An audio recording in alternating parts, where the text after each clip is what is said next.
যদি আজও রাত জেগে কারো নাম মনে পড়ে, তাহলে এই গল্পটা শেষ পর্যন্ত শুনো। হয়তো এটা তোমার নিজের গল্প। অর্ণব বলল, তুমি কি সত্যিই চলে যাবে? নন্দিতা চোখ নামিয়ে বলল, হয়তো এটাই ভালো। অর্ণব হেসে ফেলল, কিন্তু সেই হাসির আড়ালে ছিল ভাঙা একটা মানুষ। সে বলল, প্রেম কি সুন্দর, তাই না? কেউ ধ্বংস হয়, আবার কেউ সুন্দর একটা জীবন ফিরে পায়।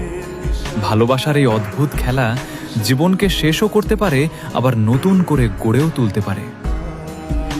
আমি ভেবেছিলাম তোমাকে নিয়ে বাঁচব, কিন্তু এখন তোমার স্মৃতি নিয়েই বাঁচতে হচ্ছে। প্রতিটা রাত এমনভাবে কাটে, মাঝরাতে তোমার কথা ভাবলেই দম বন্ধ হয়ে আসে। নন্দিতা চুপ করেছিল। অর্ণব আবার বলল, আমি আবার কাউকে ভালোবাসবো,